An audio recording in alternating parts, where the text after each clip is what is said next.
ഏറ്റവും ബഹുമാനം നിറഞ്ഞ പ്രിയപ്പെട്ട വിദ്യാർത്ഥിനികളെ എല്ലാവർക്കും ശുഭദിനം, നല്ലൊരു ദിനം ആശംസിക്കുന്നു. നമ്മളെ ഏവരെയും ദൈവം സമൃദ്ധമായിട്ട് അനുഗ്രഹിക്കട്ടെ എന്ന് ആമുഖമായിട്ട് പ്രാർത്ഥിക്കുന്നു. ഇന്ന് ഇവിടെ നമ്മൾ ചർച്ച ചെയ്യാൻ പോകുന്നത് 2 അധ്യായങ്ങളെക്കുറിച്ചാണ്. ഒന്ന് നമ്മുടെ 5-ാമത്തെ അധ്യായം, നവഭാരതം നവകേരളം എന്ന് പറയുന്ന അധ്യായം.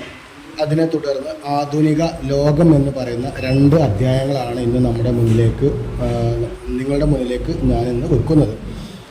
ഏകദേശം 4 അധ്യായങ്ങളോളം നമ്മൾ പറഞ്ഞു തീർത്തപ്പോൾ 4-ാമത്തെ അധ്യായത്തിൽ സ്വാതന്ത്ര്യ സമര പോരാട്ടങ്ങളും അതിനൊടുവിൽ 1947 ഓഗസ്റ്റ് 15-ാം തീയതി അന്നത്തെ ബ്രിട്ടീഷ് പതാകയായിരുന്ന യൂണിയൻ ജാക്കിൻ്റെ സ്ഥാനത്ത് ഇന്ത്യൻ ത്രിവർണ്ണ പതാക ഉയർന്നു എന്ന് പറഞ്ഞുകൊണ്ട് ഇന്ത്യ കിഴക്കൻ പാകിസ്ഥാൻ എന്നും അതല്ലെങ്കിൽ പാകിസ്ഥാൻ എന്നും ഇന്ത്യ എന്നും 2 രാജ്യമായി വിഭജിച്ചതോടുകൂടി ഇന്ത്യ സ്വാതന്ത്ര്യം നേടി എന്ന് നമ്മൾ പറഞ്ഞ് അവസാനിപ്പിച്ചു. ഏകദേശം അന്നത്തെ കാലത്ത് ഇന്ത്യക്ക് സ്വാതന്ത്ര്യം കിട്ടി എന്ന് പറയുമ്പോൾ തന്നെ അങ്ങേയറ്റം സന്തോഷമുണ്ടായിരുന്നു എങ്കിലും അതോടൊപ്പം തന്നെ അങ്ങേയറ്റം ദുഃഖവും അന്ന് ഇന്ത്യയിൽ എങ്ങോളവും അലയടിച്ച് നിന്നിട്ടുണ്ടായിരുന്നു. കാരണം സ്വാതന്ത്ര്യത്തിൻ്റെ മാധുര്യം നമുക്ക് കിട്ടിയപ്പോൾ അതേപോലെ തന്നെ ഏറ്റവും ദാരിദ്ര്യത്തിൻ്റെ പടുകുയിലേക്ക് ഇന്ത്യയെ തള്ളിവിട്ടിക്കൊണ്ട് അങ്ങനത്തെ ഒരു ഇന്ത്യയാണ് ഇവിടെ അന്ന് സമ്മാനിച്ചിട്ടുണ്ടായിരുന്നത് എന്നുള്ളതാണ് പറഞ്ഞതിൻ്റെ ചുരുക്കം. ഇന്ത്യ അന്ന് കണ്ട ഏറ്റവും വലിയ കൊടിയ ദാരിദ്ര്യത്തിലേക്ക് ബ്രിട്ടൻ അന്ന് ഇന്ത്യയെ തള്ളിവിട്ടിട്ടുണ്ടായിരുന്നു എന്നുള്ളതാണ്. എങ്ങും അസമത്വവും അതേപോലെ തന്നെ എങ്ങും സമ്പത്തില്ലാത്തൊരവസ്ഥയുമായിരുന്നു ഇന്ത്യയിൽ നിലനിന്നിട്ടുണ്ടായിരുന്നത്. അന്നത്തെ കാലത്തെക്കുറിച്ച് പറയുകയാണെങ്കിൽ അന്നത്തെ ദേശീയ നേതാക്കൾക്ക് ഒന്നിൽ നിന്ന് കെട്ടിപ്പടുത്ത് പുതിയ ഒരു രാജ്യത്തെ, പുതിയൊരു സംസ്ഥാനത്തെ രൂപീകരിക്കുക എന്ന് പറയുന്ന കഠിനമായിട്ടുള്ളൊരു വെല്ലുവിളി കൂടിയായിരുന്നു അവരുടെ മുന്നിലുണ്ടായിരുന്നത്. അങ്ങനത്തെ ഒരു ഇന്ത്യയിലേക്കാണ് ഇനി നമ്മൾ എത്തി നോക്കാൻ പോകുന്നത്. അതിൻ്റെ തുടക്കത്തിൽ തന്നെ നമുക്കൊരു ത്രിവർണ്ണ പതാകയും അതോടൊപ്പം തന്നെ ഇന്ത്യയുടെ സ്വാതന്ത്ര്യത്തിന് ഏറ്റവും ഊന്നൽ നൽകിയിട്ടുള്ള ഒരു പദ്യവും അവിടെ കൊടുത്തിട്ടുണ്ട്, അതല്ലെങ്കിൽ ഒരു ഗദ്യം അവിടെ കൊടുത്തിട്ടുണ്ട്. സ്വാതന്ത്ര്യം തന്നെ അമൃതം, സ്വാതന്ത്ര്യം തന്നെ ജീവിതം, പാരതന്ത്ര്യം മാനികൾക്ക് മൃതിയേക്കാൾ ഭയാനകം എന്ന് പറഞ്ഞുകൊണ്ട്. ഓക്കെ, അപ്പോൾ അവിടെ അന്നത്തെ ആ ഒരു രാജ്യത്തിലുണ്ടായിരുന്ന എല്ലാവിധ ജനങ്ങളുടെയും അതല്ലെങ്കിൽ എല്ലാവിധം ആളുകളുടെയും സഹകരണത്തോടു കൂടി അല്ലെങ്കിൽ അവരുടെ ഒരു പ്രയത്നത്തിൻ്റെ ഫലമായിട്ട് നമ്മൾ എന്ത് ചെയ്യാണ്, സ്വാതന്ത്ര്യം നേടിയിട്ടുണ്ടായിരുന്നു എന്നുള്ളതാണ് പറയുന്നത്. ഇവിടെ തുടക്കത്തിൽ പറയുന്നുണ്ട്, നമ്മൾ സ്വതന്ത്രരായി അല്ലെങ്കിൽ സ്വാതന്ത്ര്യം നേടിയതിന് ശേഷം ഇവിടെ ഉണ്ടായിരുന്ന 1947 ഓഗസ്റ്റ് 15-ന് ഇന്ത്യ സ്വാതന്ത്ര്യം നേടി എന്ന് പറഞ്ഞു. ഞാൻ ആമുഖത്തിൽ പറഞ്ഞതുപോലെ ആ ഒരു കാലഘട്ടം വരെ ഇവിടെ യൂണിയൻ ജാക്ക് എന്ന് പറയുന്ന ബ്രിട്ടീഷ് പതാകയായിരുന്നു ഉണ്ടായിരുന്നത്. അതിനെ എടുത്തു മാറ്റിക്കൊണ്ട് പകരം അവിടെ എന്ത് ചെയ്യാണ്, ഇന്ത്യയുടെ ത്രിവർണ്ണ പതാക ഉയർന്നു എന്നുള്ളതാണ്. അതുവരെ ഏറ്റവും സന്തോഷകരമായിട്ടുള്ള ഒരവസ്ഥയായിരുന്നു. കാരണം അടിമത്തത്തിൽ നിന്നും സ്വാതന്ത്ര്യം നേടി എന്ന് പറയുമ്പോൾ, അന്ധകാരത്തിൽ നിന്നും വെളിച്ചത്തിലേക്ക് വന്നു എന്ന് പറയുമ്പോൾ ഒരു സന്തോഷമായിരുന്നു ജനങ്ങൾക്ക് ഉണ്ടായിരുന്നത്. എങ്കിൽ അന്നത്തെ ദേശീയ നേതാക്കളുടെ മനസ്സിൽ അങ്ങേയറ്റത്തെ അമർഷവും സങ്കടവുമായിരുന്നു ഉണ്ടായിരുന്നത്. അതെന്താണെന്ന് ചോദിച്ചു കഴിഞ്ഞാൽ, ഞാൻ നേരത്തെ പറഞ്ഞതുപോലെ ബ്രിട്ടീഷുകാർ ഇന്ത്യയിൽ നിന്ന് സകല സാധനങ്ങളും ചോർത്തിക്കൊണ്ടുപോയി, അതിലേക്ക് നമ്മളെ ഊറ്റിക്കൊണ്ടുപോയി എന്നാണ് ചരിത്രത്തിൽ നമുക്ക് കാണാൻ പറ്റുന്നത്. അപ്പോൾ ഇന്ത്യക്ക് പുതിയ ഇവിടെ ഒരു മന്ത്രിസഭ വരുമ്പോൾ, പുതിയൊരു അധികാര കേന്ദ്രം വരുമ്പോൾ, ഒരു ജനാധിപത്യ രീതിയിൽ അധിഷ്ഠിതമായിട്ടുള്ള ഒരു സർക്കാർ വരുമ്പോൾ അവർക്ക് ഉപയോഗിക്കാനോ ഒന്നും ഇവിടെ ഇല്ല. കാരണം എല്ലാതും ബ്രിട്ടീഷുകാർ അവരുടെ കൈവെള്ളയിൽ ഒതുക്കിയിട്ടുണ്ട് എന്നുള്ളതാണ്. അപ്പോൾ അത്രത്തോളം ബുദ്ധിമുട്ടിയിരുന്ന ഒരു അവസ്ഥയിലായിരുന്നു ഇന്ത്യ സ്വാതന്ത്ര്യ അനന്തര ഭാരതം ഇവിടെ നിലനിന്നിട്ടുണ്ടായിരുന്നത് എന്നുള്ളതാണ് നമ്മൾ ആമുഖമായിട്ട് ഓർത്തു വെക്കേണ്ടത്. അപ്പോൾ അവിടെ തന്നെ പറയുന്നുണ്ട്, വിഭജന കാലഘട്ടത്തിൽ നമുക്ക് തന്ന ഒരു തീര നൊമ്പരം, ഒരു കുൽദീപ് നെയ്യാർ എന്ന് പറയുന്ന ആൾ ആ ഒരു വിഭജനത്തിൻ്റെ ഭാഗമായിട്ട് അദ്ദേഹം നേരിൽ കണ്ട ചില കാഴ്ചകൾ നമ്മളോട് പറയുന്നുണ്ട്. ഏകദേശം അതിൻ്റെ ഒരു ചുരുക്കം അവിടെ ഞാൻ പറയുന്നുണ്ട്. അവിടെ എന്താണ് പറയുന്നത് ചോദിച്ചു കഴിഞ്ഞാൽ, ഏകദേശം യാത്രകളും യാതനകളുമാണ്. പല കാര്യങ്ങളിലും അല്ലെങ്കിൽ സ്വാതന്ത്ര്യം നേടുമ്പോൾ പാകിസ്ഥാനിലേക്കും ഇന്ത്യയിലേക്കൊക്കെ പലായനം ചെയ്യുമ്പോൾ അതിൽ സ്ത്രീകളും കുട്ടികളുമൊക്കെ സഹിക്കേണ്ടി വരുന്ന യാതനകളെക്കുറിച്ചാണ് അദ്ദേഹം അവിടെ പറയുന്നത്. ഓക്കെ, പിന്നെ അതിനുശേഷം നമ്മുടെ കണ്ടന്റിലേക്ക് വരികയാണെങ്കിൽ നവഭാരത സങ്കല്പം എന്ന് പറയുന്ന ഒരു ഹെഡിങ്ങോട് കൂടിയാണ് നമ്മൾ തുടങ്ങുന്നത്. അവിടെ പറയുന്നുണ്ട്, സ്വാതന്ത്ര്യ സമരം നടക്കുന്ന അതേ കാലഘട്ടത്തിൽ തന്നെ അന്നത്തെ ദേശീയ നേതാക്കളുടെ മനസ്സിൽ നമുക്ക് ഇൻ കേസ് സ്വാതന്ത്ര്യം കിട്ടുകയാണെങ്കിൽ അന്നത്തെ ഇന്ത്യ എങ്ങനെയാവണം എന്നുള്ള ഒരു സങ്കല്പമൊക്കെ അന്ന് ഉണ്ടായിരുന്നു. അതായത് നമുക്ക് ഭാവിയിൽ സ്വാതന്ത്ര്യം കിട്ടും, അങ്ങനെ കിട്ടിക്കഴിഞ്ഞാൽ നമുക്ക് ഇന്നേ അതിന് വേണ്ടിയിട്ടുള്ള പണികൾ ആരംഭിക്കാം എന്നുള്ള ഒരു ചിന്താധാരയും അതിനുള്ളൊരു പ്ലാനിങ്ങും ഒക്കെ അന്നത്തെ ദേശീയ നേതാക്കളുടെ മനസ്സുകളിൽ ഉണ്ടായിരുന്നു എന്നുള്ളതാണ് അവിടെ പറയുന്നത്. അങ്ങനെ ഇന്ത്യക്ക് സ്വാതന്ത്ര്യം കിട്ടുകയാണെങ്കിൽ നാം ഇന്ത്യ ജനതയ്ക്ക് മുന്നിൽ വെക്കേണ്ട കാര്യങ്ങൾ എന്തെല്ലാമായിരിക്കണം എന്നുള്ളത് അവിടെ പറയുന്നുണ്ട്. ഒന്ന്, രാജ്യത്തിനകത്തുള്ള എല്ലാവർക്കും വിദ്യാഭ്യാസം കൊടുക്കണം എന്നുള്ളതാണ്. കച്ചവടക്കാർക്കും കർഷകർക്കും തൊഴിലാളികൾക്കും മെച്ചപ്പെട്ട ഗുണനിലവാരമുള്ള ജീവിതം അവർക്ക് ഉറപ്പുവരുത്തണം. ഗ്രാമീണർക്ക് സൗകര്യപൂർണമായിട്ടുള്ള ജീവിതം കൊടുക്കണം. ശാസ്ത്ര സാങ്കേതിക വിദ്യയുടെ നേട്ടങ്ങൾ രാജ്യത്തിൻ്റെ ഓരോ കോണിലും എത്തിക്കണം. ജലസേചന സൗകര്യങ്ങളും വൈദ്യുതിയും രാജ്യത്തിൽ അങ്ങോളം ഇങ്ങോളം എത്തിക്കണം. രാജ്യത്തിനകത്ത് മികച്ച ഫാക്ടറികളും തൊഴിൽ വൈദഗ്ധ്യം നേടിയ ജനതയും ഉയർന്നു വരണം. അവരുടെ ആ തൊഴിൽ വൈദഗ്ധ്യവും അതല്ലെങ്കിൽ അവരുടെ ആ ഒരു കഴിവും നമ്മുടെ രാജ്യത്തിന് വേണ്ടി ഉപയോഗപ്പെടുത്തണം. അത് മുഖാന്തരം പുതിയൊരു തലമുറയെ നമ്മൾ വാർത്തെടുക്കണം. ലോകരാജ്യങ്ങൾക്കിടയിൽ ഇന്ത്യക്ക് മാന്യമായിട്ടുള്ള പദവി, നമ്മൾ മുകളിൽ പറഞ്ഞ ഏറ്റവും നല്ല വിദ്യാഭ്യാസം കൊടുത്ത് കച്ചവടക്കാർക്കും കർഷകർക്കും നല്ല സൗകര്യങ്ങൾ ഒരുക്കി കൊടുത്ത് ഗ്രാമീണർക്ക് പട്ടണങ്ങളിലുള്ളവർക്ക് അത് എന്ത് സൗകര്യമാണോ കിട്ടുന്നത് അതേപോലെ സൗകര്യം ഗ്രാമീണർക്കും നൽകിക്കൊണ്ട് ശാസ്ത്രത്തിൻ്റെയും സാങ്കേതിക വിദ്യയുടെയും അടിസ്ഥാനത്തിൽ നല്ലൊരു തലമുറയെ വാർത്തെടുത്തുകൊണ്ട് അതിൽ ഉതകുന്ന നൂതനമായിട്ടുള്ള ആശയങ്ങൾ ഉൾക്കൊണ്ട് വളർന്നു വരുന്ന ഒരു ജനതയെ പടുത്തുയർത്തണം. മാത്രമല്ല കർഷകർക്കും നാട്ടിൻപുറങ്ങളിലും പട്ടണങ്ങളിലൊക്കെ മികച്ച രീതിയിൽ ജലസേചന സൗകര്യങ്ങൾ എത്തിച്ചുകൊണ്ട് അവിടെയും നല്ലത് വരുത്തണം.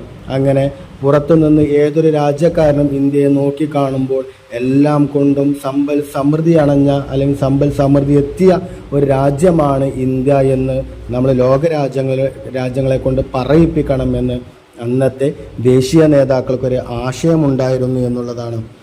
പക്ഷേ അതൊരു ആശയം മാത്രമായിരുന്നു എന്ന് നമുക്ക് പറയാൻ പറ്റില്ല. പിന്നീട് വന്നിട്ടുള്ള പല മന്ത്രിസഭകളും ഈ ഒരു ആശയങ്ങൾ മുൻനിർത്തിക്കൊണ്ട് അതിനു വേണ്ടിയിട്ടുള്ള പല പ്രയത്നങ്ങളും അവർ എടുത്തിട്ടുണ്ട് എന്നുള്ളത് നമുക്ക് വസ്തുതയുടെ അടിസ്ഥാനത്തിൽ മനസ്സിലാക്കാൻ കഴിയുമെന്നുള്ളതാണ്. ഇനി അവിടെ അങ്ങനെ സങ്കല്പങ്ങളൊക്കെ അവർക്ക് ഉണ്ടായിരുന്നു എങ്കിലും ഒറ്റയടിക്ക് അവർ ആ പറയപ്പെട്ട സങ്കല്പങ്ങൾക്ക് അതിന് ഉതകുന്ന രീതിയിലുള്ള പ്രവർത്തനങ്ങൾക്ക് രാജ്യത്തിനകത്ത് നടപ്പിലാക്കാൻ അവർക്ക് കഴിഞ്ഞിട്ടുണ്ടായിരുന്നില്ല എന്നതാണ് സത്യം. അവരെ സംബന്ധിച്ചിടത്തോളം പല പ്രശ്നങ്ങളും സ്വാതന്ത്ര്യാനന്തര ഇന്ത്യയിൽ ദേശീയ നേതാക്കൾ സഹിക്കേണ്ടി വന്നു, അല്ലെങ്കിൽ അഭിമുഖീകരിക്കേണ്ടി വന്നു എന്നുള്ളതാണ്. അതിലെ ഒന്നാമത്തെ പ്രശ്നമായിരുന്നു നാട്ടുരാജ്യ സംയോജനം എന്ന് പറയുന്നത്. നാട്ടുരാജ്യ സംയോജനം ചരിത്ര താളുകൾ പരിശോധിച്ചാൽ നമുക്ക് കാണാൻ കഴിയും. 1947 മൗണ്ട് ബാറ്റൻ പ്രഭു ഇന്ത്യക്കായിട്ട് ബാറ്റൻ കൈമാറി ഇന്ത്യയിൽ നിന്ന് ബ്രിട്ടീഷുകാർ വിടുമ്പോൾ ഏകദേശം 500-നോട് മുകളിൽ 600-ൽ പരം എന്ന് തന്നെ നമുക്ക് കാണാൻ വേണ്ടി പറ്റും. അത്രത്തോളം നാട്ടുരാജ്യങ്ങൾ ഇന്ത്യയിൽ ഉണ്ടായിരുന്നു എന്നുള്ളത് നമുക്ക് ചരിത്രത്തിൽ പരിശോധിച്ചാൽ കാണാൻ കഴിയും എന്നുള്ളതാണ്. എന്നാൽ സ്വാതന്ത്ര്യം നമുക്ക് ലഭിച്ച അന്ന് തൊട്ട് ദേശീയ നേതാക്കൾക്ക് ഒരു തലവേദനയായിരുന്നു ഈ ഒരു കാര്യം, അല്ലെങ്കിൽ ഈ ഒരു ഘടകം, നാട്ടുരാജ്യങ്ങളെ കൂട്ടിയിണക്കുക എന്നുള്ളത്. സ്വാതന്ത്ര്യം നേടുമ്പോഴും നമുക്കറിയാം, നമ്മളൊരു ഷർട്ടോ അതല്ലെങ്കിൽ ഒരു ഷോൾ പീസൊക്കെ എടുത്തു കഴിഞ്ഞാൽ ആ ഒരു ഷോൾ പീസോ അല്ലെങ്കിൽ ഷർട്ട് പീസ് നിവർത്തി കഴിഞ്ഞാൽ അതിൻ്റെ ഉള്ളിലൂടെ ധാരാളം ചെറിയ ചെറിയ ദ്വാരങ്ങൾ ഇങ്ങനെ കാണുമ്പോൾ എന്തുണ്ടാവും, ഒരു അഭംഗിയായിട്ട് നമുക്ക് തോന്നും. അതുപോലെ ഇന്ത്യ എന്ന് പറയുന്ന രാജ്യത്തെ എടുത്തു നോക്കിക്കഴിഞ്ഞാൽ ഇന്ത്യയിൽ ഇല്ലാത്ത ഒരുപാട് 600-ഓളം വരുന്ന ചെറിയ ചെറിയ ഡോട്ടുകൾ കാണുമ്പോൾ നമുക്ക് എന്താണ്, ഒരു മാനസികമായിട്ട് പ്രശ്നം ഉണ്ടാവും. കാരണം എന്താണ്, ഇന്ത്യൻ്റെ ഭൂപടത്തിൽ അതുണ്ടാവില്ല, കാരണം അത് നാട്ടുരാജ്യങ്ങളാണ്. അപ്പോൾ ഇന്ത്യയെ സംബന്ധിച്ചിടത്തോളം എന്തുണ്ട്, അത്തരം നാട്ടുരാജ്യങ്ങളെ ഇന്ത്യൻ യൂണിയനിലേക്ക് ലയിപ്പിക്കണം എന്ന് പറയുന്നത് വലിയ ഒരു ബാധ്യതയായിരുന്നു, വലിയ ഒരു ചുമതലയായിരുന്നു. അപ്പോൾ അത്തരത്തിലുള്ള നാട്ടുരാജ്യങ്ങളെ പിന്നീട് ഏകദേശം 1 വർഷത്തിനുള്ളിൽ തന്നെ നാട്ടുരാജ്യങ്ങളെ ഇന്ത്യൻ യൂണിയനിലേക്ക് ലയിപ്പിക്കാൻ നമുക്ക് കഴിഞ്ഞു. അതല്ലെങ്കിൽ അതിന് ദേശീയ നേതാക്കൾക്ക് അവസരമുണ്ടായി, വഴികളുണ്ടായി എന്നുള്ളതാണ് നമ്മൾ ഏറ്റവും എടുത്ത് മനസ്സിലാക്കേണ്ടത്. പൊതുവായ ജനവികാരം രാജാക്കന്മാർക്ക് എതിരായിരുന്നു അന്നത്തെ. അന്നത്തെ കാലഘട്ടത്തിൽ ജനങ്ങളെല്ലാം തന്നെ ഇന്ത്യൻ യൂണിയനിൽ ലയിക്കണമെന്ന് ആഗ്രഹിച്ചു. എന്നാൽ പല രാജാക്കന്മാരും ഒരു ഇന്ത്യൻ യൂണിയനിൽ ലയിക്കുന്നില്ല, അവർ സ്വതന്ത്രരായിട്ട് നിൽക്കാനാണ് അവർ ആഗ്രഹിച്ചത്. എന്നാൽ അന്നത്തെ ആദ്യ മന്ത്രിസഭ, നെഹ്റു മന്ത്രിസഭയിൽ അന്നത്തെ ഉപപ്രധാനമന്ത്രിയായിരുന്ന സർദാർ വല്ലഭായ് പട്ടേൽ, ഇന്ത്യയുടെ ഉരുക്കു മനുഷ്യൻ എന്നാണ് സർദാർ വല്ലഭായ് പട്ടേലിനെ അറിയപ്പെടുന്നത്. ആ സർദാർ വല്ലഭായ് പട്ടേലിൻ്റെയും സ്റ്റേറ്റ് ഡിപ്പാർട്ട്മെൻറ്റിൻ്റെ സെക്രട്ടറി ആയിരുന്ന മലയാളി കൂടിയായിരുന്ന VP മേനോൻ്റെയും നേതൃത്വത്തിൽ ഇത്തരത്തിലുള്ള നാട്ടുരാജ്യങ്ങളെ ഇന്ത്യൻ യൂണിയനിലേക്ക് ലയിപ്പിക്കേണ്ട ആവശ്യകത മനസ്സിലാക്കിക്കൊണ്ട് അതിനുള്ള പ്രവർത്തനങ്ങൾ ആരംഭിച്ചു എന്നുള്ളതാണ്. ഇവരുടെ ഡിപ്ലോമസി അല്ലെങ്കിൽ ഡിപ്ലോമാറ്റിക് തന്ത്രത്തിൻ്റെ ഫലമായിട്ട് എല്ലാ നാട്ടുരാജ്യങ്ങളെയും ഇന്ത്യൻ യൂണിയനിലേക്ക് ലയിപ്പിക്കാൻ അവർക്ക് സാധിച്ചു.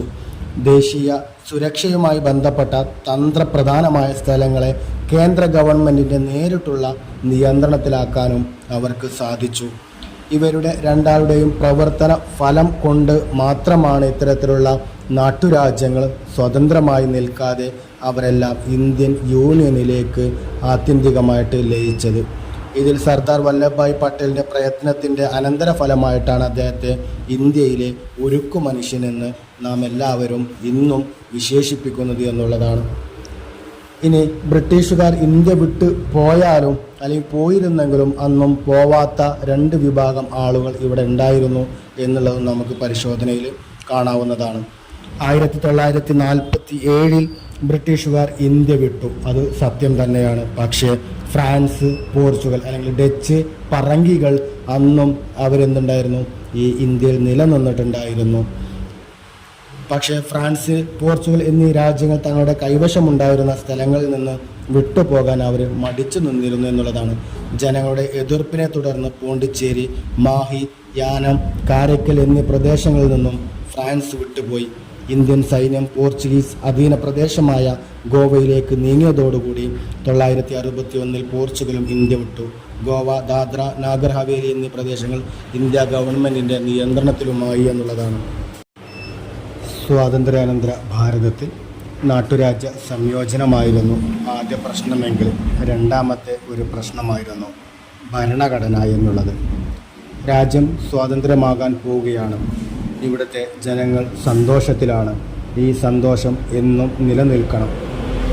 ഇവിടെ വരുന്ന ഈ കോടാനുകോടി ജനങ്ങളെ ഒറ്റക്കെട്ടായി മുന്നോട്ട് കൊണ്ടുപോകാൻ അതിൻ്റേതായിട്ടുള്ള ഒരു നിയമ സംഹിത വേണമെന്ന് ദേശീയ രാഷ്ട്രീയ നേതാക്കൾ 1946 തന്നെ മനസ്സിലാക്കിയിരുന്നു.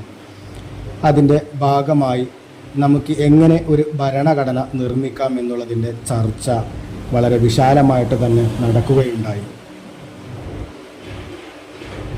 അതിൻ്റെ ഭാഗമായിട്ട് ഇന്ത്യയുടെ തനതായിട്ടുള്ള ഒരു ഭരണഘടന വേണമെന്നുള്ള കാര്യത്തിൽ എല്ലാവരും ഐക്യകണ്ഠേന തീരുമാനിച്ചു, ഉറപ്പിച്ചു. ഭരണഘടന നിർമ്മിക്കുന്നതിനായിട്ട് ആദ്യം ഒരു ഭരണഘടന നിർമ്മാണ സഭ നിർമ്മിച്ചു. അതിൻ്റെ അധ്യക്ഷനായിട്ട് ഡോക്ടർ രാജേന്ദ്ര പ്രസാദിനെ തിരഞ്ഞെടുത്തു. ഭരണഘടന നിർമ്മാണ സഭയുടെ കാർമ്മികത്വത്തിൽ ഭരണഘടന ഡ്രാഫ്റ്റിംഗ് കമ്മിറ്റി രൂപീകരിച്ചു. ആ ഡ്രാഫ്റ്റിംഗ് കമ്മിറ്റിയുടെ ചെയർമാനായിട്ട് ഭീംറാവോ അംബേദ്കറിനെ തിരഞ്ഞെടുക്കപ്പെട്ടു. 1949 നവംബർ 26 ഭരണഘടന നിർമ്മാണ സഭ ഐക്യകണ്ഠേന ഇന്ത്യൻ ഭരണഘടന പാസാക്കി. 1950 ജനുവരി 26 ഇന്ത്യ സ്വയം ഒരു റിപ്പബ്ലിക്കായിട്ട് പ്രഖ്യാപിക്കപ്പെട്ടു. അതിൻ്റെ നമ്മുടെ ടെക്സ്റ്റിൽ കൊടുത്തിട്ടുണ്ട് ആ ഒരു ഇന്ത്യൻ ഭരണഘടനയുടെ ആമുഖം എന്താണ് എന്നുള്ളത്. ആ ആമുഖം നമ്മൾ എല്ലാവരും നിർബന്ധമായിട്ടും അറിഞ്ഞിരിക്കേണ്ടതാണ്, മനസ്സിലാക്കേണ്ടതാണ്. ഇന്ത്യൻ ഭരണഘടന അത് എന്താണ് എന്നുള്ളതിൻ്റെ ഏറ്റവും ക്യാപ്സൂളായിട്ടുള്ള ഒരു ഭാഗമാണ് ഇന്ത്യൻ ഭരണഘടനയുടെ ആമുഖം എന്ന് പറയുന്ന ആ ഭാഗത്ത് കൊടുത്തിട്ടുള്ളത്. അപ്പം എല്ലാവരും നിർബന്ധമായിട്ട് അതൊന്ന് ഓർത്തു വെക്കണം എന്നുള്ളത് ഞാൻ വിനീതമായിട്ട് നിങ്ങളോട് അഭ്യർത്ഥിക്കുകയാണ്. ഇന്ത്യ നേരിടേണ്ടി വന്ന മറ്റൊരു പ്രശ്നമായിരുന്നു ഇന്ത്യ രാജ്യത്തിനകത്ത് ഒരു പൊതു തിരഞ്ഞെടുപ്പ് എങ്ങനെ നടത്താമെന്നുള്ളത്. 1952 ഇന്ത്യയിലെ ആദ്യ പൊതു തിരഞ്ഞെടുപ്പ് നടക്കുന്നത്. ആ തിരഞ്ഞെടുപ്പിൽ പ്രധാനമന്ത്രിയായി ജവഹർലാൽ നെഹ്റുവും രാഷ്ട്രപതിയായി ഡോക്ടർ രാജേന്ദ്ര പ്രസാദും ഉപരാഷ്ട്രപതിയായി ഡോക്ടർ എസ് രാധാകൃഷ്ണനും തിരഞ്ഞെടുക്കപ്പെട്ടു എന്നുള്ളതാണ്. ഓക്കെ, ഇനി അതിൻ്റെ ഭാഗമായിട്ട് ഓരോരോ കാര്യങ്ങൾ എങ്ങനെയൊക്കെയാണ് ഇവിടെ നടക്കുന്നത്, അതല്ലെങ്കിൽ മറ്റു പ്രശ്നങ്ങൾ എന്തൊക്കെയായിരുന്നു എന്നുള്ളത് പറയുന്നുണ്ട്. സംസ്ഥാന പുനഃസംഘടന. ഇന്ത്യയുടെ ഭാഗമായിട്ടുണ്ടായിരുന്ന നാട്ടുരാജ്യങ്ങളെ വ്യത്യസ്ത സംസ്ഥാനങ്ങളാക്കി പുനഃസംഘടിപ്പിക്കുന്നതിനും ഒരു വലിയ പ്രശ്നം തന്നെയായിരുന്നു എന്നുള്ളതാണ്. അതായത് നമുക്കറിയാം, ഇന്ത്യയിൽ വ്യത്യസ്ത ഭാഷ, മതം, വസ്ത്രം, ഭക്ഷണം, അങ്ങനെ അനേകം വൈവിധ്യങ്ങൾ നിറഞ്ഞ ഒരു രാജ്യമാണ് ഇന്ത്യ. അപ്പോൾ ഇവരെ എല്ലാവരെയും ഒരേ കുടക്കയിൽ, അതല്ലെങ്കിൽ ഒരേ പൈതൃകത്തിൽ കൊണ്ടു നിർത്തുക എന്നുള്ളത് വളരെ ബുദ്ധിമുട്ടേറിയതായിരുന്നു. അതിൻ്റെ ഭാഗമായിട്ട് ഇന്ത്യയിൽ ഭാഷയുടെ അടിസ്ഥാനത്തിൽ ഒരു സംസ്ഥാന പുനഃസംഘടന വേണമെന്നുള്ള ആവശ്യകത ഉയർന്നു വന്നു. ഭാഷയെ അടിസ്ഥാനമാക്കി സംസ്ഥാനങ്ങളെ പുനഃസംഘടിപ്പിക്കാൻ അന്നത്തെ സർക്കാർ തീരുമാനിച്ചു. 1956 നവംബർ 1 ഇന്ത്യൻ പാർലമെൻറ്റ് പാസാക്കിയ സംസ്ഥാന പുനഃസംഘടനാ നിയമം പ്രാബല്യത്തിൽ വന്നത്. ആ സംസ്ഥാന പുനഃസംഘടനയുമായി ബന്ധപ്പെട്ട് ആന്ധ്രാപ്രദേശും പോറ്റി ശ്രീരാമുലുവിൻ്റെയൊക്കെ ചരിത്രം നമ്മൾ ചെറുപ്പം മുതലേ അറിഞ്ഞതാണ്. തെലുങ്ക് സംസാരിക്കുന്നവർക്ക് വേണ്ടിയിട്ട് തെലുങ്കാന സംസ്ഥാനം ഈ അടുത്ത കാലത്തായി രൂപപ്പെട്ടു. അതേപോലെ തന്നെ ഇവരുടെ സംസാര ഭാഷയുടെ അടിസ്ഥാനമാക്കി ആന്ധ്ര രൂപീകരിക്കാൻ അന്നത്തെ കാലഘട്ടത്തിൽ പോറ്റി ശ്രീരാമുലുവിൻ്റെ നേതൃത്വത്തിൽ നിരാഹാര സമരം നടക്കുകയുണ്ടായി. സമരം അതിൻ്റെ കൊടുമ്പിന് കൊണ്ട് മുന്നേറുന്ന അവസരത്തിൽ നിരാഹാരത്തിൻ്റെ ഭാഗമായിട്ട് പോറ്റി ശ്രീരാമുലു മരണപ്പെട്ടു. അതിൻ്റെ ഭാഗമായിട്ട് ആന്ധ്ര ഒന്നടങ്കം നിരാഹാര സമരം നടത്തുകയും രാജ്യത്താകമാനം വമ്പിച്ച പ്രശ്നങ്ങൾ ഉടലെടുക്കുകയും ചെയ്തു. ഗത്യന്തരമില്ലാതെ ഈ സംസ്ഥാന പുനഃസംഘടന ആവശ്യമാണോ അല്ലയോ എന്ന് അറിയാൻ വേണ്ടി അന്നത്തെ സർക്കാർ ഒരു കമ്മീഷനെ നിയോഗിച്ചു. കമ്മീഷൻ്റെ കണ്ടെത്തലിൽ സംസ്ഥാന പുനഃസംഘടന ആവശ്യമാണ് എന്ന് കണ്ടെത്തുകയും അതിൻ്റെ ഭാഗമായിട്ട് സംസ്ഥാന പുനഃസംഘടന ഉണ്ടാവുകയും ഭാഷയുടെ അടിസ്ഥാനത്തിൽ രാജ്യത്തിനകത്തെ ആദ്യ സംസ്ഥാനമായിട്ട് ആന്ധ്രാപ്രദേശ് വരികയും ചെയ്തു. കൂടെ പല സംസ്ഥാനങ്ങളും ആ ഒരു കാലഘട്ടത്തിൽ ഉദയം ചെയ്യുകയുണ്ടായി. കേരള സംസ്ഥാന പിറവിയും ഏകദേശം അന്ന് തന്നെ ആയിരുന്നു. 1956 നവംബർ 1 തന്നെ ആയിരുന്നു എന്നുള്ളതാണ്. ആ ഒരു കാലഘട്ടത്തിൽ 14 സംസ്ഥാനങ്ങളും 6 കേന്ദ്ര ഭരണ പ്രദേശങ്ങളും ആ ഒരു കാലഘട്ടത്തിൽ പിറവിയെടുത്തു എന്നുള്ളതാണ് ചരിത്രത്തിൽ നമുക്ക് കാണാൻ വേണ്ടി കഴിയുക. ആ ഒരു കാലഘട്ടത്തിലെ സമ്പദ് വ്യവസ്ഥ എങ്ങനെയായിരുന്നു എന്നുള്ളത് അവിടെ പറയുന്നുണ്ട്. സ്വാതന്ത്ര്യാനന്തര ഇന്ത്യ മുതലാളിത്തത്തെയും സോഷ്യലിസത്തെയും സമന്വയിപ്പിച്ച് ഒരു മിശ്ര സമ്പദ് വ്യവസ്ഥയ്ക്ക് രൂപം നൽകി. അതായത് അന്നത്തെ കാലഘട്ടത്തിൽ സമ്പദ് വ്യവസ്ഥ കൈകാര്യം ചെയ്യുന്നത് ഒന്നല്ലെങ്കിൽ വെറും സർക്കാരുകളുടെ കീഴിൽ സ്കൂളുകൾ, അതല്ലെങ്കിൽ പൊതു സൗകര്യങ്ങൾ, അങ്ങനത്തെ കാര്യങ്ങൾ മാത്രമാണെങ്കിൽ ഇവിടെ ട്രാൻസ്പോർട്ട് ഫെസിലിറ്റീസും ഒക്കെ ആണെന്നുണ്ടെങ്കിൽ അതിന് എന്ത് പറയും, അവിടെ സമ്പദ് വ്യവസ്ഥ സോഷ്യലിസം ആണ് എന്ന് വേണമെങ്കിൽ പറയാൻ പറ്റും. ഇനി അതല്ല, അവിടുത്തെ സാമ്പത്തിക കൈകാര്യങ്ങളെല്ലാം സ്വകാര്യ കമ്പനികൾ, സ്വകാര്യ ഏജൻസികളാണ്. അവിടുത്തെ റേഷൻ കടകൾ, ബസ് സർവീസുകൾ, വിദ്യാഭ്യാസ സ്ഥാപനങ്ങൾ, അങ്ങനത്തെ എല്ലാ കാര്യങ്ങളും കാര്യമായിട്ട് സ്വകാര്യ കമ്പനികളാണ് ചെയ്യുന്നത് എങ്കിൽ അതിന് നമുക്ക് എന്ത് പറയാം, മുതലാളിത്ത സമ്പദ് വ്യവസ്ഥ എന്ന് പറയാൻ വേണ്ടി പറ്റും. മുതലാളിത്ത സമ്പദ് വ്യവസ്ഥയ്ക്ക് ഒരു ഉദാഹരണമാണ് ഇന്നത്തെ അമേരിക്ക, ബ്രിട്ടൻ പോലത്തെ രാജ്യങ്ങൾ. എന്നാൽ സോഷ്യലിസത്തിന് ഒരു ഉദാഹരണമാണ് റഷ്യ, ചൈന പോലത്തെ രാജ്യങ്ങൾ. ഇതെല്ലാം എക്കണോമിക്സുമായി ബന്ധപ്പെട്ട കാര്യങ്ങളാണ്. എന്നാൽ ഇന്ത്യക്ക് ആ ഒരു കാലഘട്ടത്തിൽ മിശ്ര സമ്പദ് വ്യവസ്ഥയാണ് എടുക്കേണ്ടി വന്നത്. കാരണം മുതലാളിത്ത സമ്പദ് വ്യവസ്ഥയെയും സോഷ്യലിസ്റ്റ് സമ്പദ് വ്യവസ്ഥയിലെയും നല്ല ആശയങ്ങൾ ഇന്ത്യ ഉൾക്കൊണ്ടു എന്നുള്ളതാണ് അതിൽ പറയുന്നത്. സോവിയറ്റ് യൂണിയൻ, അതല്ലെങ്കിൽ ഇന്നത്തെ USSR, റഷ്യ എന്നൊക്കെ പറയുന്ന സോവിയറ്റ് യൂണിയനിൽ നിലനിന്നിരുന്ന ആസൂത്രിത സമ്പദ് വ്യവസ്ഥ, പഞ്ചവത്സര പദ്ധതി, ഗാന്ധിയുടെ ഗ്രാമസ്വരാജ് എന്നീ ആശയങ്ങൾ നമ്മുടെ സമ്പദ് വ്യവസ്ഥ പ്രാധാന്യം നൽകി. അതല്ലെങ്കിൽ അത്തരം ആശയങ്ങളെല്ലാം നമ്മുടെ സമ്പദ് വ്യവസ്ഥ കടം കൊണ്ടു എന്നുള്ളതാണ്. വ്യത്യസ്ത വികസന പദ്ധതികൾക്ക് സ്വാതന്ത്ര്യാനന്തര ഇന്ത്യ പ്രാധാന്യം നൽകി. പ്രധാനമന്ത്രി ജവഹർലാൽ നെഹ്റുവിൻ്റെ അധ്യക്ഷതയിൽ ആസൂത്രണ കമ്മീഷൻ നിലവിൽ വന്നു. നീതി ആയോഗ് എന്നുള്ള പേരിലാണ് അത് ഇന്നറിയപ്പെടുന്നത്. വിദേശ രാജ്യങ്ങളിൽ പണിയെടുക്കുന്ന ശാസ്ത്രജ്ഞന്മാരെയും അതല്ലെങ്കിൽ ഉയർന്ന സാമ്പത്തിക മേഖലയിൽ ജോലി ചെയ്യുന്ന സാമ്പത്തിക വിദഗ്ധന്മാരെയും ഇന്ത്യയിലേക്ക് ക്ഷണിച്ച് കൊണ്ടുവന്ന് അവരുടെ കഴിവുകൾ ഇന്ത്യ രാജ്യത്തിനകത്ത് ഉപയോഗപ്പെടുത്താനുള്ള തീരുമാനങ്ങൾ കൈക്കൊണ്ടു. മാത്രമല്ല വ്യത്യസ്ത രാജ്യങ്ങളുടെ സഹായത്തോടു കൂടി ഇന്ത്യയിൽ പലതരത്തിലുള്ള വ്യവസായങ്ങൾ ആരംഭിച്ചു. ഇരുമ്പുരുക്ക് വ്യവസായശാലകളാണ് ആ ഒരു കാലഘട്ടത്തിൽ നാം ആദ്യമായിട്ട് നിർമ്മിക്കപ്പെടുന്നത്.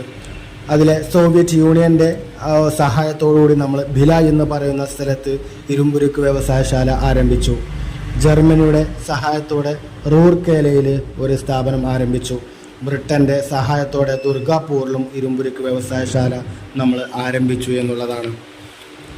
ദെൻ നമ്മുടെ സമ്പദ് വ്യവസ്ഥയിലെ ഏറ്റവും പ്രധാനപ്പെട്ട ഒന്നാണ് പഞ്ചവത്സര പദ്ധതികൾ. പഞ്ചവത്സര പദ്ധതി എന്താണെന്ന് നമുക്കറിയാം.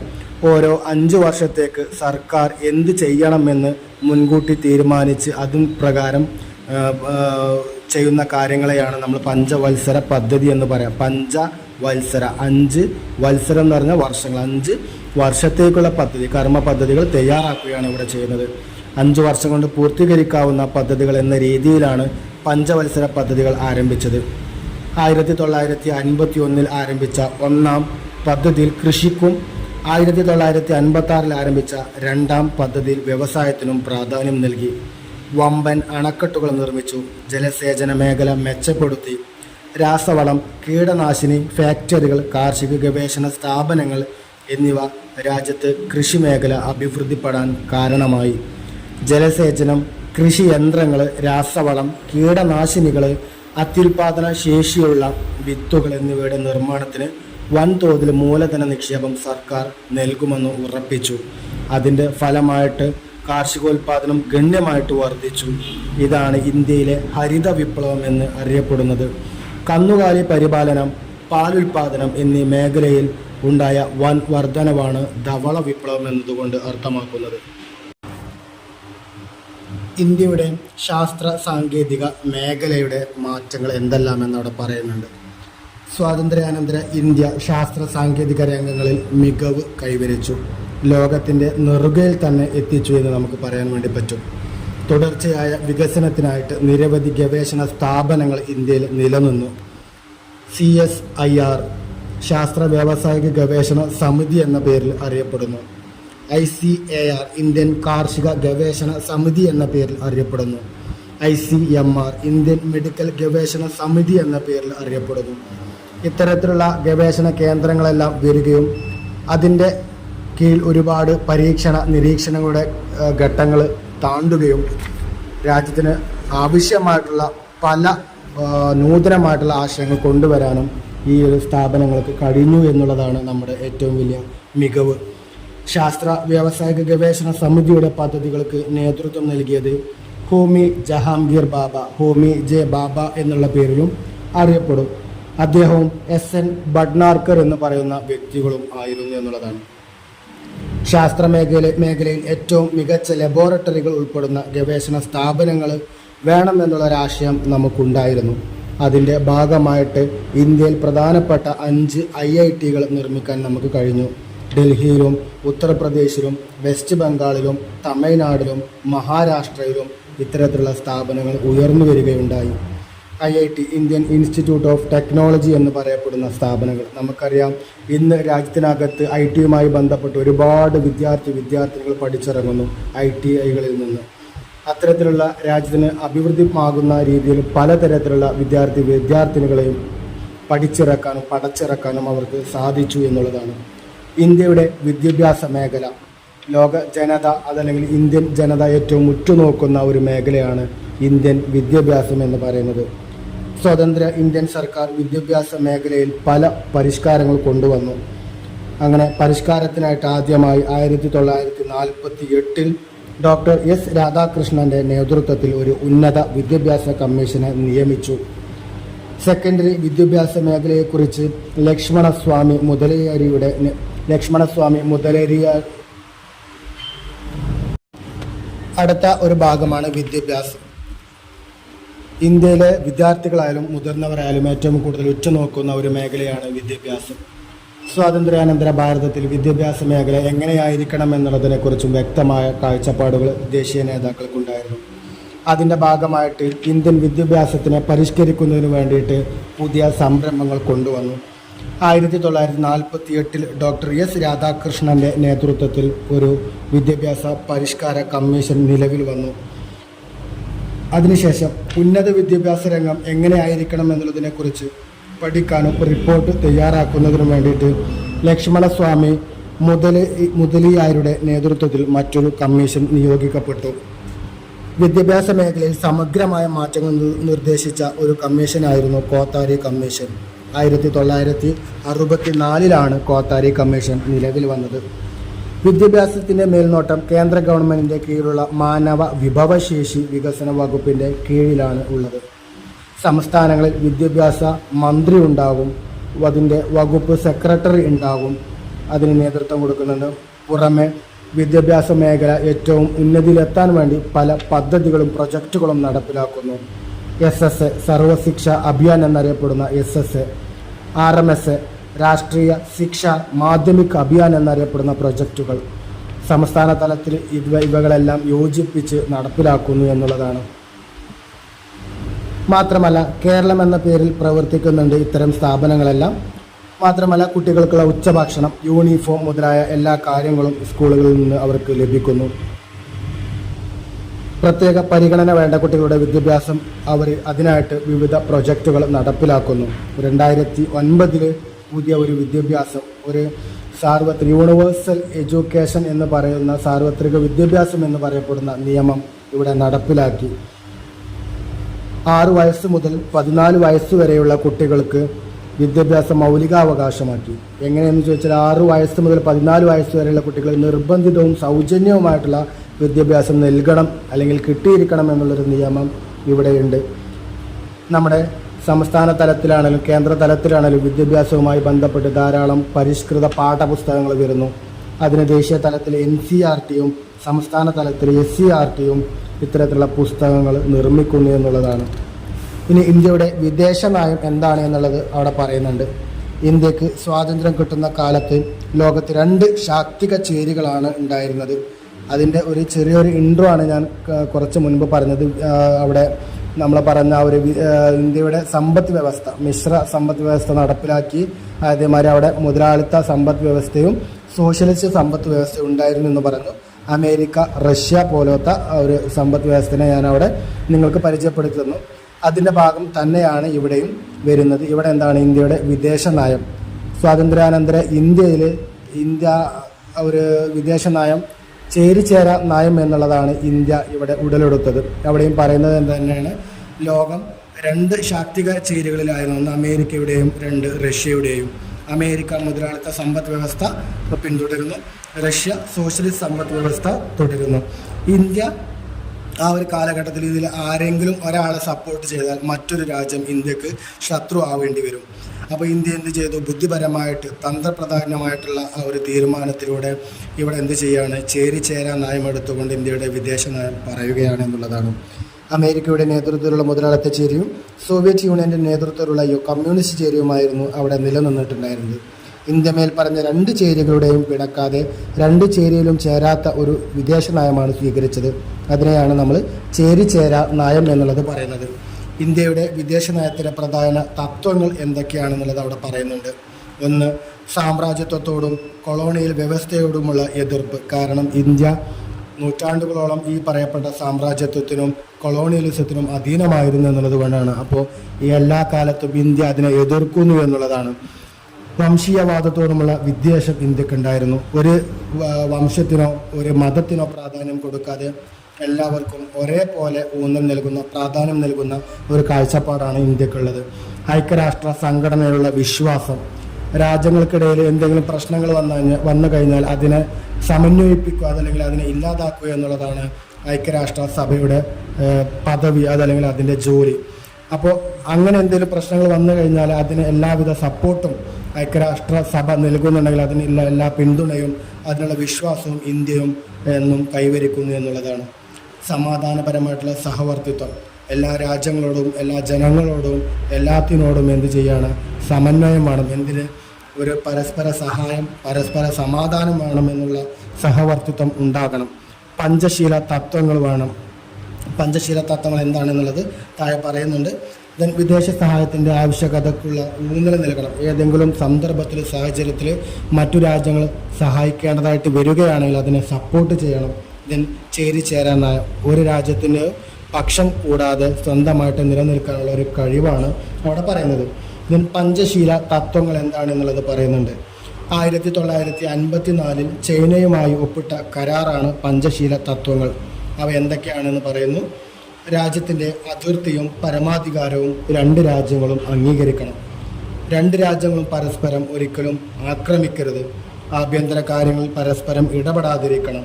സമത്വവും പരസ്പര സഹായവും പുലർത്തണം. സമാധാനപരമായ സഹവർത്തിത്വവും രണ്ട് രാജ്യങ്ങളും പരിപാലിക്കണം, അതിൽ കൊണ്ടു നടക്കണം എന്നുള്ളതാണ്. ഇനി ഇന്ത്യയും ഇന്ത്യയുടെ ബഹിരാകാശ ഗവേഷണവും എന്താണെന്നുള്ളത് പറയുന്നു. 1969 രൂപം കൊണ്ട ഇന്ത്യൻ ബഹിരാകാശ ഗവേഷണ സംഘടനയാണ് നമുക്കറിയാം ISRO എന്ന് പറയുന്ന സംഘടന. ഇന്ത്യയിൽ ബഹിരാകാശ ഗവേഷണങ്ങൾക്ക് നേതൃത്വം നൽകുന്നത് ISRO ആണ്. തിരുവനന്തപുരത്തെ തുമ്പയാണ് ഇന്ത്യയുടെ ആദ്യ റോക്കറ്റ് വിക്ഷേപണം നടന്ന സ്ഥലം അല്ലെങ്കിൽ കേന്ദ്രം. കാലാവസ്ഥ, വാർത്താവിനിമയം, കൃഷി, വിദ്യാഭ്യാസം തുടങ്ങിയ മേഖലകളുടെ വികസനത്തിന് ഇന്ത്യയിലെ ബഹിരാകാശ ഗവേഷണം തുടക്കം കുറിച്ചു. ഇന്ത്യ ആദ്യമായി വിക്ഷേപിച്ച ഉപഗ്രഹമാണ് ആര്യഭട്ട. മിസൈൽ സാങ്കേതിക വിദ്യയിലും ഇന്ത്യ അതിനൂതനമായിട്ടുള്ള പുരോഗതികൾ കൈവരിച്ചു. ഇന്ത്യ വികസിപ്പിച്ച മിസൈലുകളാണ് പൃഥ്വി, നാഗ്, അഗ്നി എന്ന് പറയുന്നത്. ഡോക്ടർ APJ അബ്ദുൽ കലാമാണ് ഈ രംഗത്ത് ഏറ്റവും വിലപ്പെട്ട സംഭാവന ഇന്ത്യക്കായിട്ട് നൽകിയത്. അതുകൊണ്ട് തന്നെ ഇന്ത്യയിലെ ഈ APJ അബ്ദുൽ കലാമിനെ നാം വിളിക്കുന്നു ഇന്ത്യയുടെ മിസൈൽ മാൻ എന്നുള്ളതാണ്. ഇന്ത്യയുടെ ആദ്യത്തെ ചാന്ദ്ര പരീക്ഷണ ദൗത്യമാണ് ചന്ദ്രയാൻ. 2008 ഒക്ടോബറിലാണ് ഇതിന് തുടക്കം കുറിക്കുന്നത്. ഇന്ത്യ ബഹിരാകാശ വകുപ്പിൻ്റെ ചൊവ്വ ദൗത്യത്തിൻ്റെ പേരാണ് മംഗൾയാൻ എന്നുള്ളത്.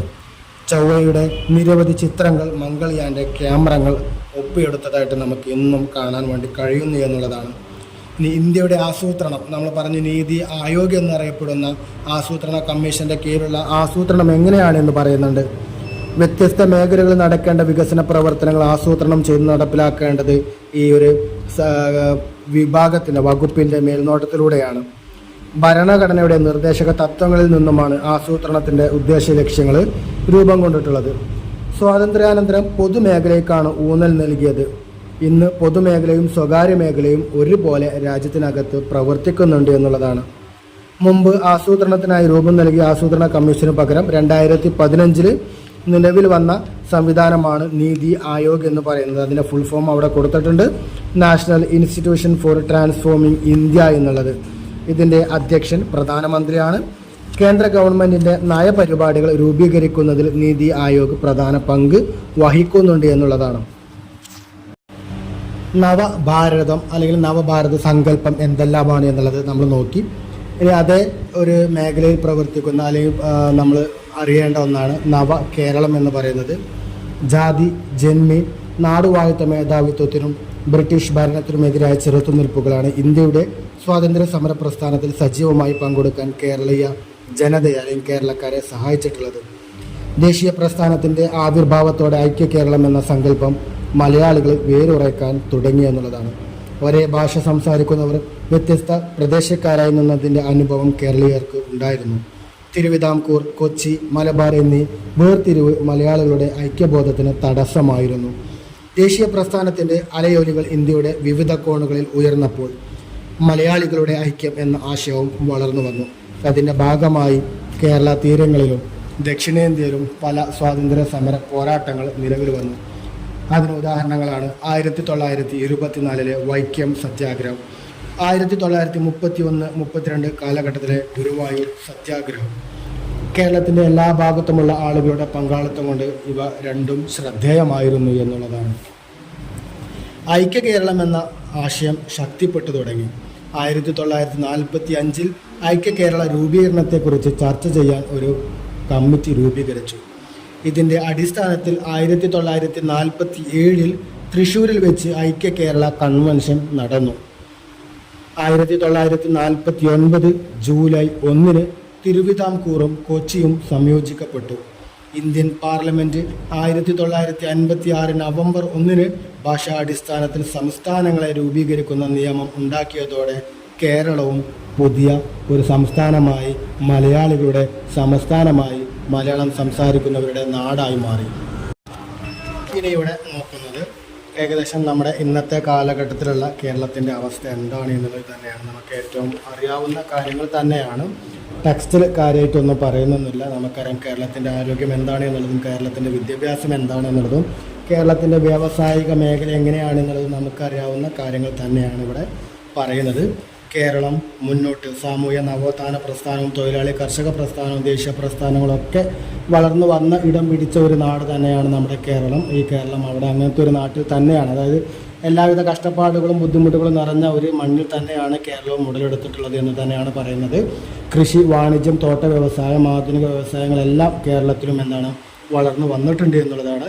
കേരള സംസ്ഥാനം രൂപം കൊണ്ട് ഏകദേശം 70 വർഷത്തോളമായി നിൽക്കുന്ന ഒരവസരത്തിലും ഒരുപാട് വ്യക്തികളും നല്ല നല്ല വ്യക്തികളും നല്ല കഴിവുള്ള പ്രസ്ഥാനങ്ങളുമെല്ലാം തന്നെ എന്താണ് ഇവിടെ വളർന്നു വന്നിട്ടുണ്ട് എന്നുള്ളതൊക്കെയാണ് അവിടെ ആമുഖമായിട്ട് പറയുന്നത്. മാത്രമല്ല ഉയർന്ന നിലവിലുള്ള സാക്ഷരത ഏകദേശം നമുക്കറിയാം ഇന്ത്യയിൽ തന്നെ നമ്പർ 1 സാക്ഷരർ എന്ന് അഭിമാനം കൊള്ളുന്ന ഒരു നാടാണ്, ഒരു ആളുകളാണ് നമ്മൾ എന്നുള്ളത് നമുക്കറിയാം.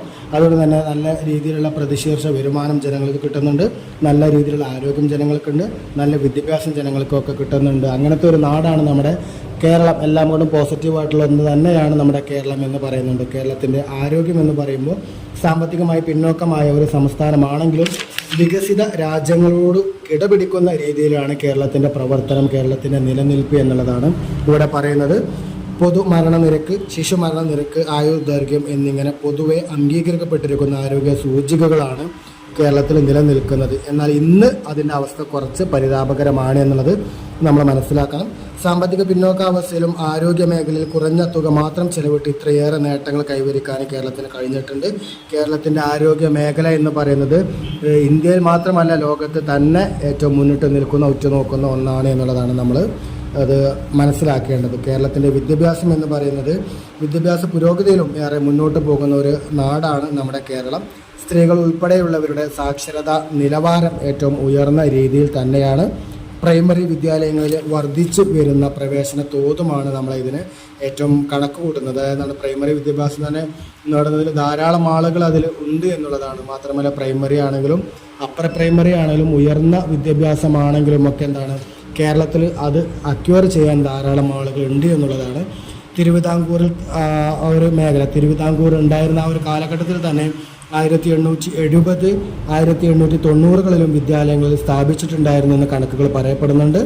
കൃഷി ഭൂമി കർഷകന് കിട്ടിയതോടുകൂടി എന്ത് ചെയ്യുകയാണ് കേരളത്തിൽ സാർവത്രിക വിദ്യാഭ്യാസം ശക്തിപ്പെട്ടു. കൃഷിഭൂമി കർഷകന് കിട്ടുമ്പോൾ അതിൽ തൊഴിൽ ചെയ്യാനും അതിൽ സാമ്പത്തിക മേഖല മെച്ചപ്പെടുത്താനും അന്നത്തെ ജനങ്ങൾക്ക് സാധിക്കുന്നുണ്ട്.